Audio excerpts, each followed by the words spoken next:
Hello, welcome to Live Your Own Way with me, Lucy Gleeson Interiors, chatting homes, life and inspiration with my very special guests.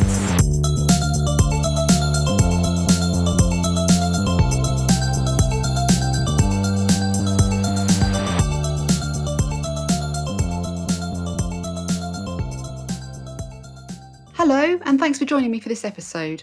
I've got a first here on Live Your Own Way as I'm chatting with not one, but two guests, both from Joh Lewis. Nicola is head of furniture at Joh Lewis, and Stuart McDonald is head of British textile manufacturers Herbert Parkinson, based in Lancashire, who work exclusively with Joh Lewis. We're going to discuss a real milestone of a year for them, as they're celebrating an impressive 70 years of textile manufacturing together here in the UK, making their blinds, pillows, and even dual custom-made duvets, you name it, they make it. With such an illustrious reputation for home furnishings, amongst many other areas, and in an ever-evolving world, it'll be really interesting to hear how they remain the same reliable company, but still ahead of their game. Joh Lewis have also made some pledges recently, including using even better materials and mattress recycling, amongst other things. So I'm interested to find out how they will achieve these goals.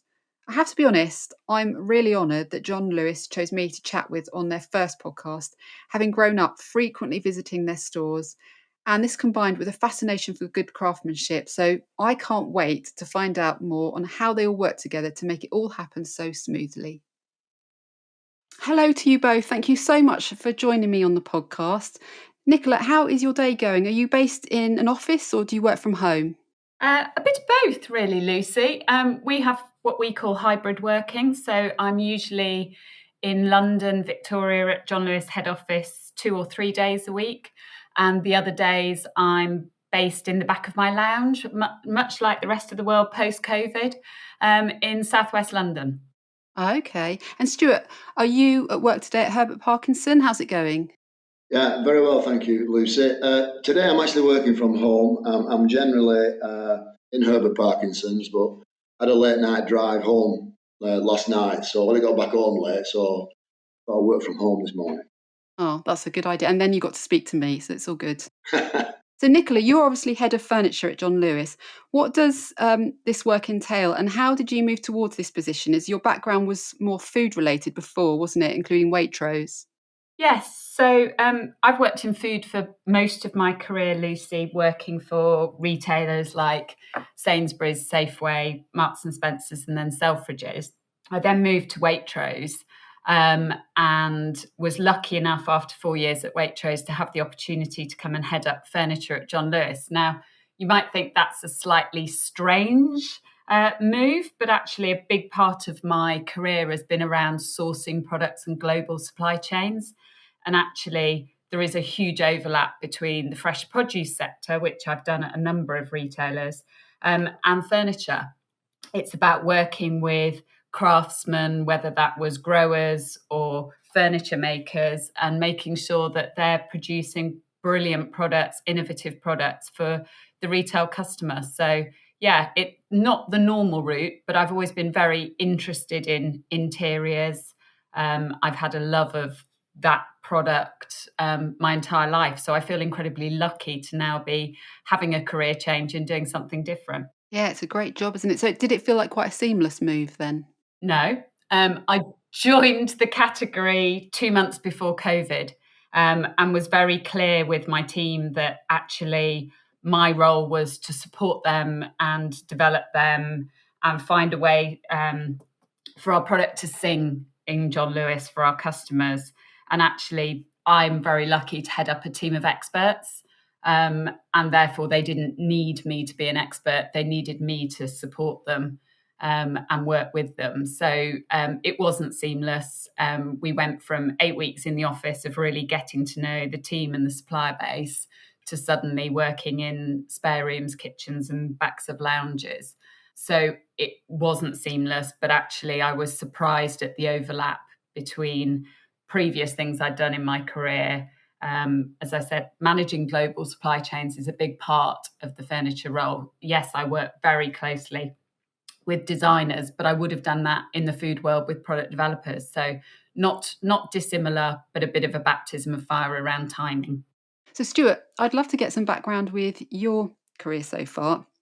Tell me about your first job from when you left school, which I think was 1978, if that's correct, and how things evolved to where you are now as head of Herbert Parkinson. Yes, Lucy, absolutely. Yeah, 1978, so the late 70s. I went to work at Carrington and Jewis in the 70s. It was a big powerhouse, textile weaving.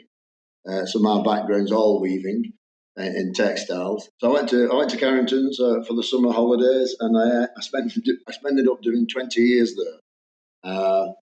And after about 10 years, I then did some academic qualification, all sponsored by Carrington's. I did all the jobs on the shop floor. I became a loom overlooker. That was an apprenticeship for 4 years. That's like the top job in weaving, being the overlookers. And then they put me through several different academic qualifications, and I came out with a BSc honours degree, 2-1 in textile technology and management. So I was super pleased about that. And really, that's when I moved on into different various textile jobs. I went working for an American company called Johns Manville. They're a big producer of glass fibre wall covering. You do see these over in England and in the UK, but mainly predominantly a European product. It's got excellent fire retardant properties. And when it starts looking a bit shoddy, a fresh lick of paint and it looks brand new. So I did that for quite a few years. That was very interesting. That was based in Liverpool. And then I found myself working for the Joh Lewis partnership around about 2002. I worked for J.H. Birtwas, as it was called. It was a big weaving mill. And I had a fantastic time. That's when I found out about Joh Lewis and its democracy and its co-ownership, which I found was a bit bizarre at first. But once I got used to it, I absolutely loved it. And here we are 21 years later, and I made my way from there to Herbert Parkinson as their operations manager. And I took over this role about 10 years ago, which I absolutely love. Yeah, so what drew you to textiles initially? Was it in the family? No, what it was, I mean, my mum and dad, my mum was in the NHS, and my dad worked for J.H. Hines, the big food company. And I had two older sisters, mum in the NHS as well, like my mum and a school teacher, Sharon.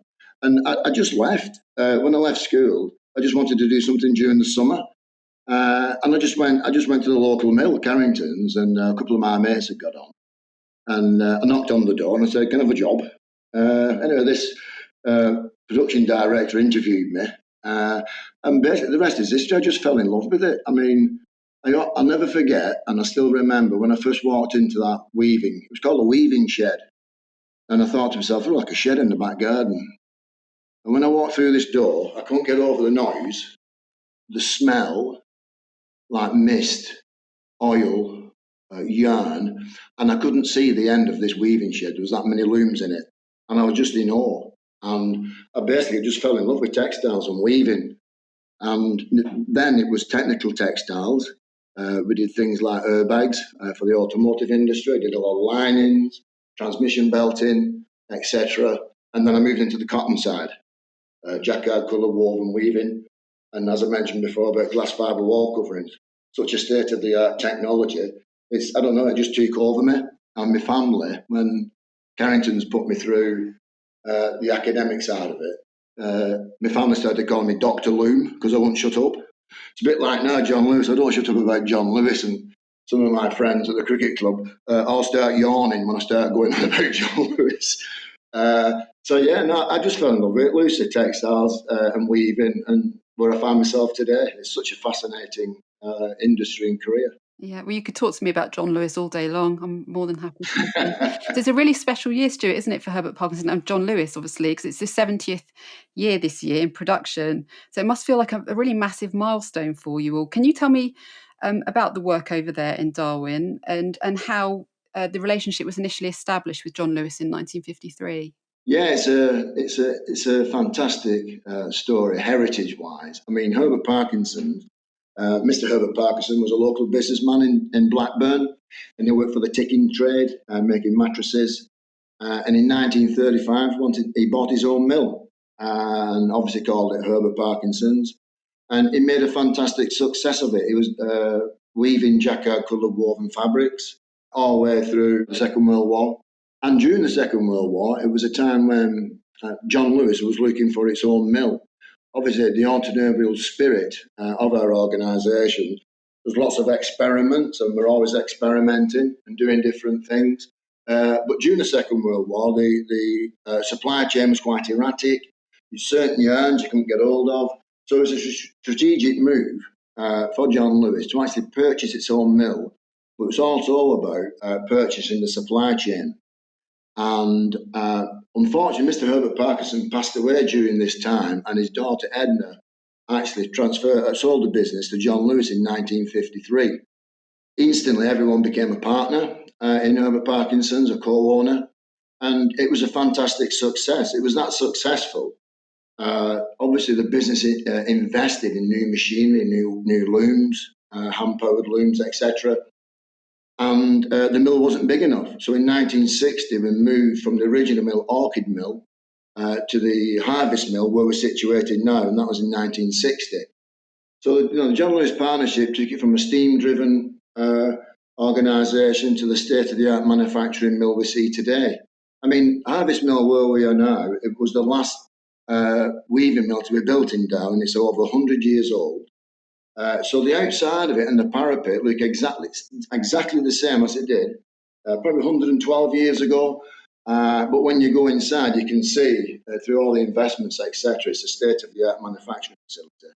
It's a great heritage story. And like we're saying, this year it's 70th year's birthday.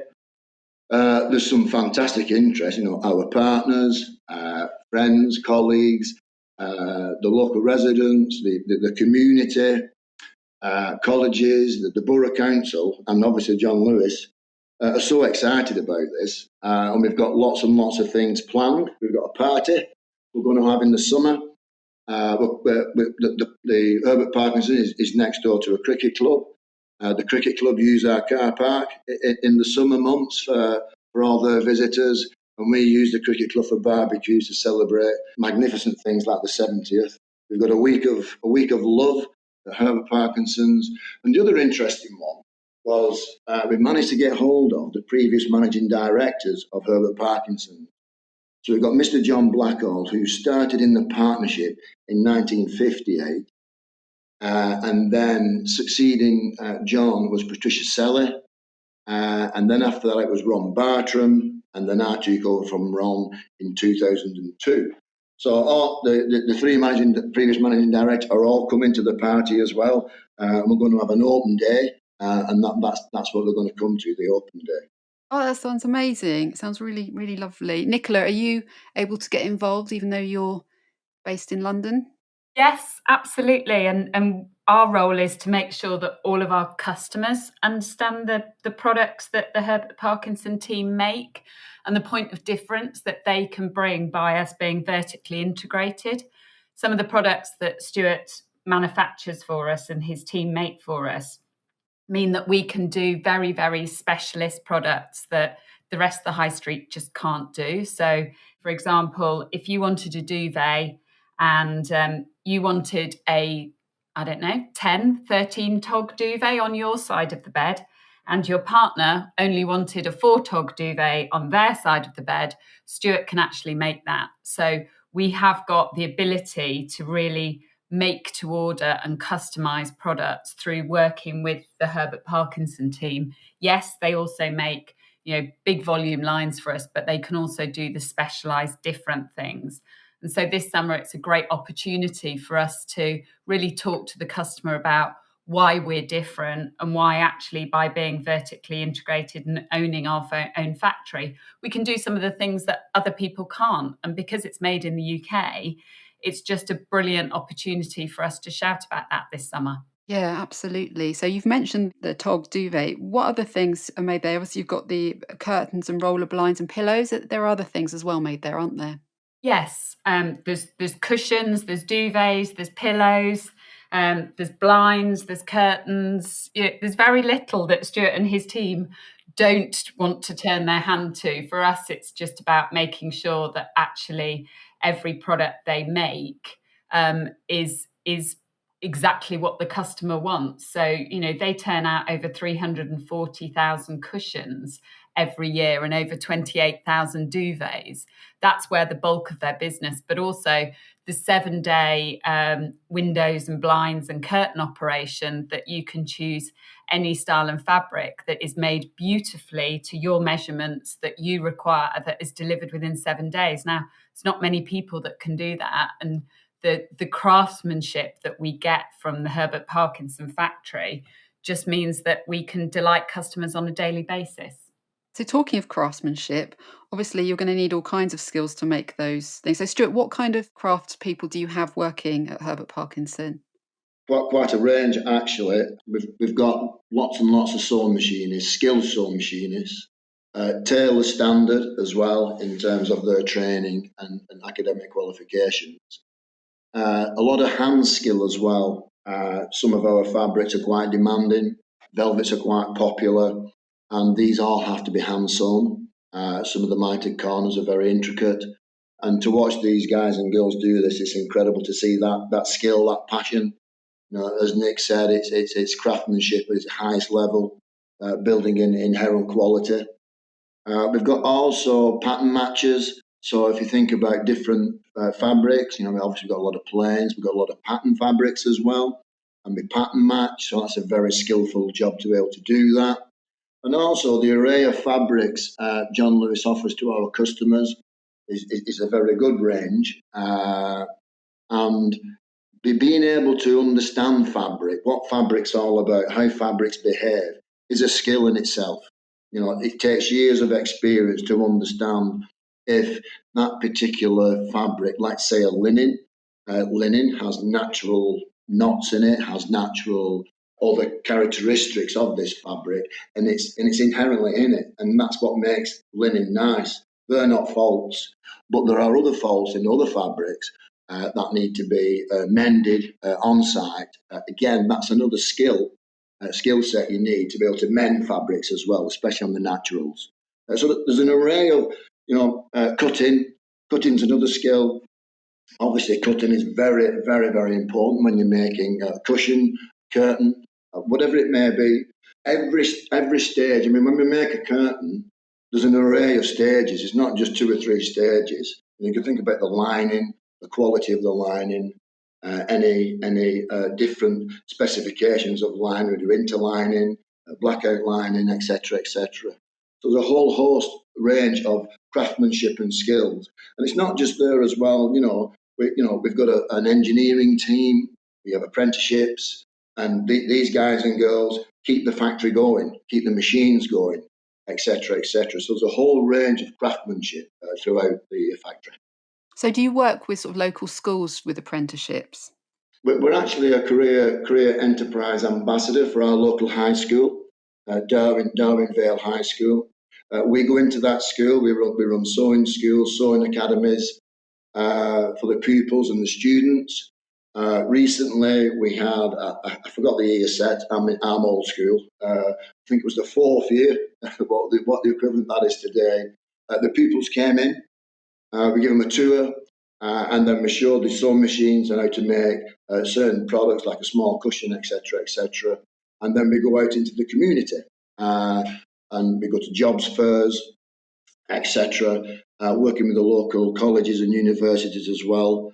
And what we want to do is develop our own sewing academy as well, in collaboration with Blackburn College. Oh, that's amazing. Is it true that a fair percentage of the partners working there are related or friends? Yeah, it's amazing. The majority of partners live in Darwin. They're a walk away from the factory. We've got some obviously in Blackburn as well, and a few further afield. But yeah, it's a great atmosphere at Herbert Parkinson's. They all live in the community, socialise in the community, and they bring that into Herbert Parkinson's. We've got a fantastic democratic body about the Joh Lewis partnership, and it's about collaboration, it's about openness, it's about being there for each other. And like you mentioned, we've got mums, dads, brothers, sisters, etc. And we talk about this in branch. We talk about, we're all here now, part of this legacy. and previous generations were there for us. And we're here now for the next generations of your family and friends to come in. And it's a great feel. We had a couple of visitors recently from the Borough Council, Chief Executive. And they mentioned, when they were walking around, there's a great feel to the place. Everyone's got their head up. You can see them laughing, smiling, they engage with you. I walk around every week and they're always pulling my leg. But it is a great feel to it. It's like a family spirit. Yeah, that aspect is so important. Also, are cards put inside some furnishings to tell the customer who's made them?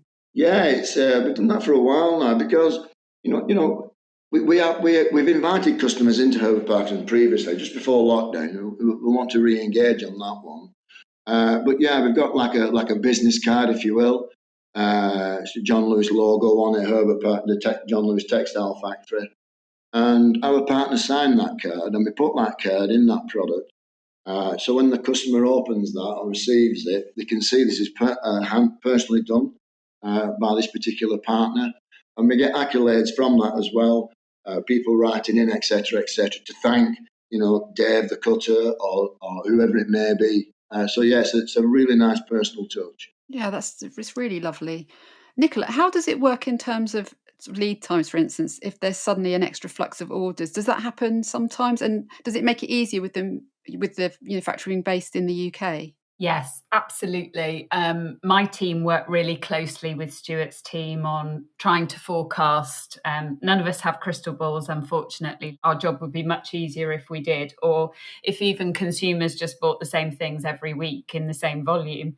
But yeah, we would have certain peaks around the year that we would work towards to make sure that we've got extra stock. So whether that's when we know we're going into a sale, or a peak for us is back to university, where everybody wants to make sure that they've got the pillows and the duvets and the mattress toppers to make sure that their son or daughter is as comfortable as they can be away from home, often for the first time. So our teams would work closely with Stuart's team to forecast how much we need on a weekly basis to make sure that Stuart has enough raw materials to produce what we need.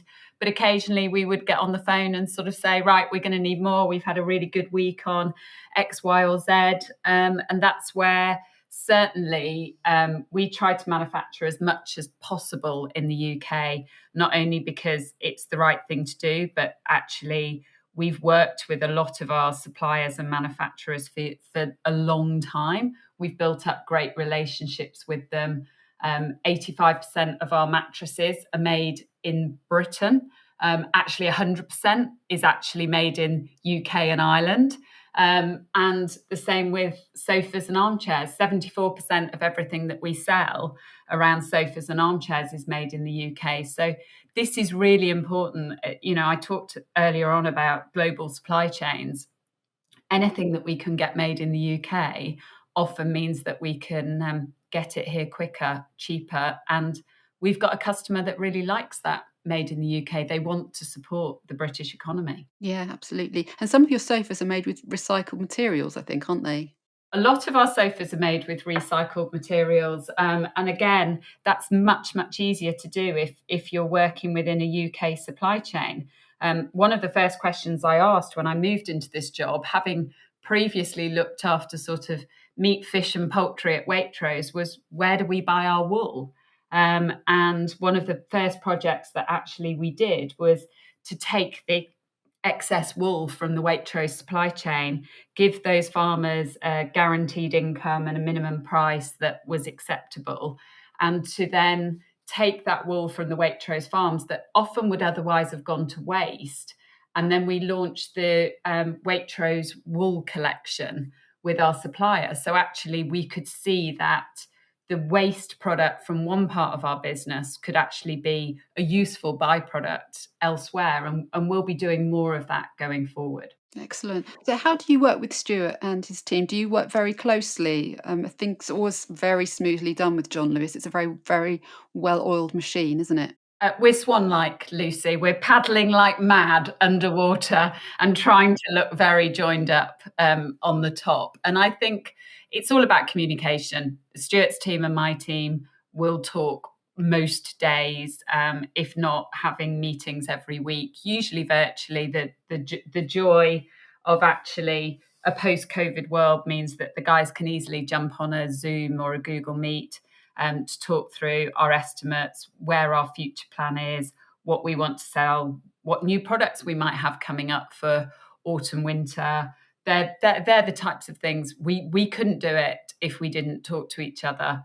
And clearly that's easier when we've all got the same purpose, we've all got the same end goal. I think it's so important to keep mills and factories and craftsmanship very much alive in the UK. And Stuart, is Herbert Parkinson one of the only textile manufacturers in the UK now?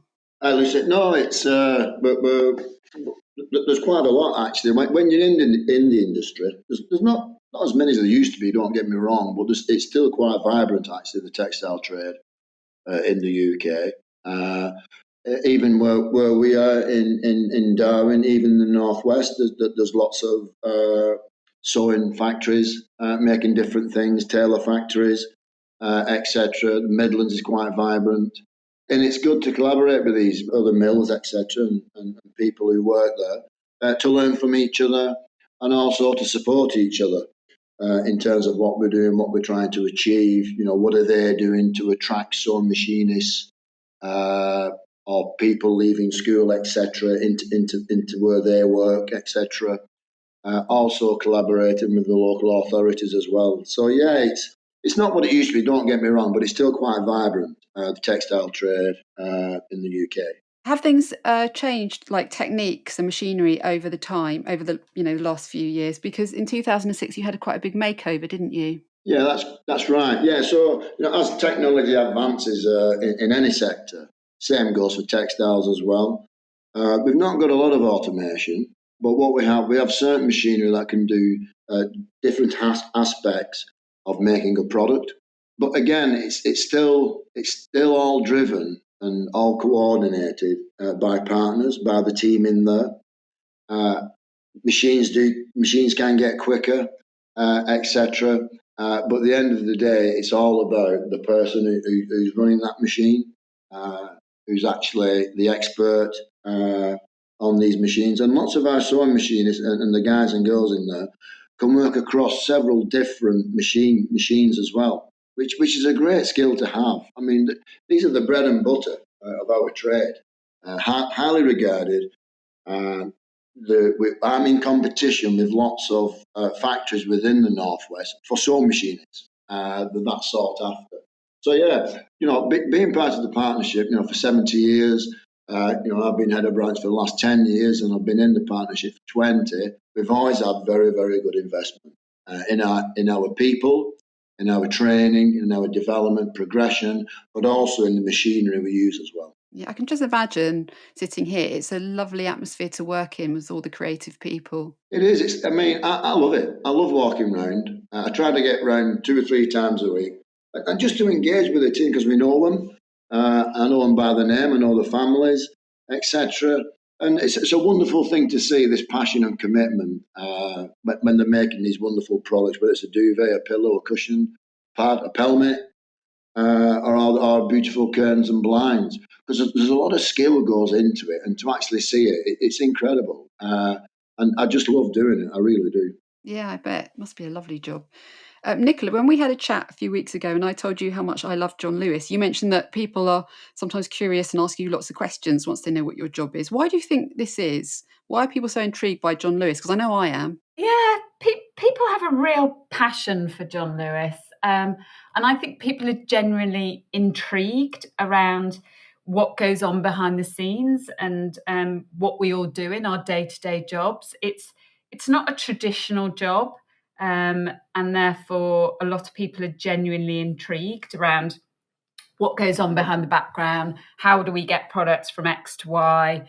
And I think it's a brand that a lot of people have grown up with. There's a lot of emotional attachment. We talk a lot at the moment around for all life's moments, and I think people can relate to whether it was their wedding list, whether it was when they had their first child, when they moved home. We are there for people's life moments, and I think there is a real passion. We've seen a demise of the department stores over the last decade. And I think people feel a real fondness towards Joh Lewis. So people are naturally inquisitive around our job. And I think there is a desire for people to want to see Joh Lewis succeed, which is lovely, but it's also quite pressurized. We've got to make sure it's here for future generations. So pretty similar to what Stuart was talking about. How do we make sure that we're looking after it at the moment, but how can we hand it over to the next generation and make sure that it's as relevant for future customers as it is for today? And when it comes to trend forecasting, is that something that Joh Lewis puts a lot of focus on when it comes to interiors? Yeah, absolutely. We've been working on a new style rule book around really sort of categorizing our looks into classic and modern. We would describe the fact that we've got product available for 3 wallets, so good, better, best.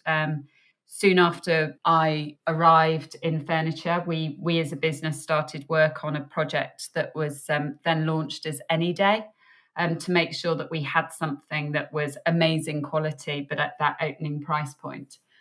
So for us, it's to make sure that we've got that look of classic and modern in every single price point available. But that's really helped people. People can really understand that actually you have a natural inkling towards either classic and modern. That's not to say that we categorize customers for their entire look. You might like a classic look in the living room, and actually you might like a modern look in the bedroom. So it's not that we say one look and one look only. Some customers are very confident in this space and very happy to buy eclectically across a whole load of ranges. But it's important that we help people. We're the experts, the team of the experts. We work with an amazing team of in-house designers who design our product, work with our suppliers to make sure that actually, whether it's color trends, whether it's shape trends, whether it's fabrics, that we're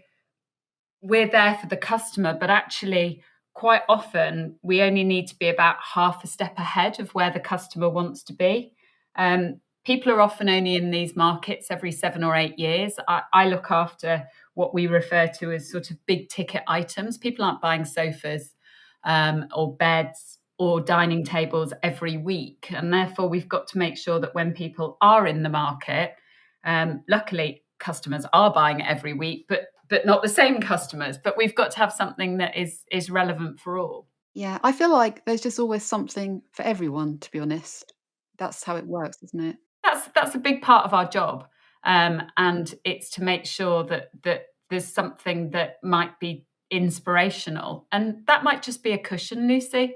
It's you can update your look with some accessories. We have launched this season an amazing range of lighting, cushions, glassware. So we all get joy out of a small purchase. It's not always about the larger purchases that we know are less frequent. And certainly in the current times, how do we make sure that there is something that is accessible for everyone? And you've got some great pledges focusing on the upcoming years, haven't you? Including better materials. I think you said your key raw materials will be made from sustainable textiles like cottons, cashmeres, and timbers, and also mattress recycling and sofa reuse network. So how is that all going to play out? Well, it's really important that everything we do leaves a sustainable footprint on the planet that we leave behind. We've recently launched our first fully FSC wood range, which is a dining range called Foxmore. We've got a lot more of that to come. We're making sure that what we're doing around timber, feather and down, cotton is of the highest possible standards to make sure that we're just doing the right thing. We feel it's what our customers want. We feel it's what our customers expect. And this is really, really important to us. You talked earlier around we've launched a sofa. A particular favourite sofa of mine is the Otley sofa that we've launched this season with a green ticking stripe, which it really plays back to some sort of childhood looks that I can relate to. And there's a headboard in the same design. People love a check and stripe. That's not going anywhere. And and that's made with 100% recycled materials. We've got to keep challenging. We're looking at foam-free sofas, as you say. We're looking at around what we can do with product at the end of its life so that it can be fully circular. This is really important to us, and it's not easy. Not everybody can do it, but we've got to challenge ourselves to get there. Yeah, and you will, obviously, being Joh Lewis. I hope so. It's not always easy. Yeah, no, I can imagine that. So moving over to talking about your homes, because I'm nosy, basically. Nicola, what's your home like in terms of colour palette? And I bet you probably have some nice Joh Lewis pieces in your house too. I do. So I would say my palette is quite neutral. We redid all of the downstairs of our house probably about 6-7 years ago. I would say that our big trend at the moment, and we talk about, is green, and that green is the new grey. I would say I'm behind the trend, and I've still got grey sofas, but I've also got teenage boys, so I need very practical. At some point, I'm looking forward to owning a beautiful cream corner sofa, but right here, right now, that is not an option in my house. So I think everybody's got an aspirational view. But yes, I've got some beautiful Joh Lewis pieces that I want to become future heirlooms. I remember growing up with brands like G-Plan and Urkel, and my parents had a sofa that they had for a wedding present that they got reupholstered, every so often, but they had it their entire life. I really have got some pieces that I love, and I want to be able to pass on.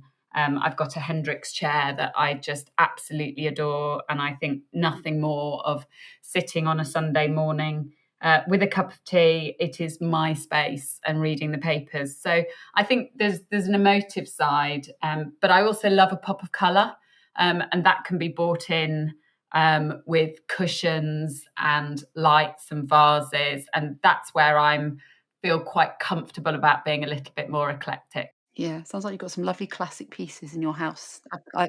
Yeah, I would say I'm more classic, Lucy, than modern, but that's what works for me. Yeah, and Stuart, is your home very textile focused given your job, and what's important to you in your home? Yeah, we've got some fantastic, what I would say, luxury curtains from Joh Lewis, obviously manufactured at Herbert Parkinson's. They're absolutely fantastic. The drape on them, the way they hang, and how they go with the colour schemes. I have to say, my wife Julie is very much our colour scheme. She's absolutely fantastic. Obviously, throughout our house, there's a lot of Joh Lewis products. I'm sat in our dining room at the moment, which is a lovely deep green with cream, green, and yellow curtains. It's a lovely, relaxing room. The furniture's Joh Lewis. And our living room, our furniture's from Joh Lewis in there. It's a very relaxing room. We've got a leather suite and a rocking chair upholstered with Joh Lewis fabrics. And the decor in there is grey. It's a lovely grey and white feel to it as well, and the flooring. So the whole house is a credit to Julie, but each room has a different theme, and it's often complemented when we have guests and family around. Yeah, I bet. Sounds very serene, very nice. And Stuart, do you mind if I ask you some advice, really, for anyone listening who would like a career in, some kind of craft and to work at Herbert Parkinson, maybe? Where do they start? Yeah, I think for us is, well, first and foremost, it's a fantastic career to be involved in. If I may, Deborah Signorelli started at Herbert Parkinson's, and she worked on the operational floor and got interested in sewing. So we put her through academy and became a sewing machinist, etc., and worked very, very well across an array of sewing machines. But Deborah got very interested in finance and eventually got a job as a finance clerk in the finance department. Again, through academy and qualifications, Deborah now runs the finance department. It's an incredible progression story, and one Deborah and we are all very, very proud of. But we do, like I said, we do work with local schools. We get involved with schools. We go in and talk. We give them what skills, attributes we need when you come and join Herbert Parkinson's. We invite them into Herbert Parkinson's and show them everything that goes on. Again, like I said earlier, there's an array of jobs at Herbert Parkinson's, a lot of skill, a lot of handcraft in the products we make, but also all the other engineering jobs, finance, IT jobs as well. So my advice would be, get along to Herbert Parkinson's. We've got a festival of fun coming up in the summer. Engage with your local schools and get involved and come and see what we're all about. You will enjoy it. Yeah, so you could come in and start doing something and then find there's something else that you enjoy. And exactly, yeah, that's what it's about. I mean, also joining, don't forget when people join Herbert Parkinson, they're joining the Joh Lewis partnership. It's a whole different way of doing business. It's a better way of doing business. And you can progress further afield. We've got Joh Lewis shops nearby, we've got Waitrose nearby. There's always opportunities at our head offices as well. So, progression's there for you. And like I say, you can easily start at Herbert Parkinson and progress your career within the partnership. yeah, I might have to move over to Lancashire, I think. Absolutely. Come along and see us, Lucy. Yeah, I'd love to. So, Nicola, you must have some sage advice too with your vast business experience. So how would someone forge a career in your field for such a well-respected company? There's lots of different ways, very similar to Stuart. We have people that come from Waitrose shops. We have people that come from Joh Lewis shops that come in as category assistants or sort of work at the bottom. We have job changers. We have people that have got buying and merchandising experience in other retailers that come and join us. All of our jobs are advertised on Joh Lewis Jobs. We're very public. You can always find what jobs are available, whether that's in Stuart's factory or in your local shops. But I just encourage people to do what they love. We spend so much of our time at work. I'm really, really lucky. I have a job I adore. I have an amazing team. I work with some brilliant peers. And I get out of bed every day and think, God, I'm lucky. But I've got friends that have got jobs that I'm not sure they love it. So do what you love, do what you enjoy. I've got a passion for product. I've got a passion for making things better. I'm really intrigued about what makes people tick. And somebody will say, oh, I bought a sofa. And I'll be like, why did you buy that sofa? What did you want? And, almost the point that people don't tell me anymore. But I'm really interested. Why did you buy that shape and not that shape? I spend longer with my team at work than I do my family. That's my choice. And therefore, I want us to have fun and I want us to enjoy what we do. And within the partnership, we're allowed to do that. Stuart and I are incredibly lucky to work for a business that celebrates us all as individuals and really encourages us to bring ourselves to work. So go out there and find a job that you love. It comes across very strongly how much you both love your work. But listen, thank you so much for chatting with me today. And I hope you have a brilliant 70th celebration for Herbert Parkinson this year. Thanks, Lucy. I appreciate that. And thanks for having us. Thank you, Lucy. Really enjoyed it. Thanks again.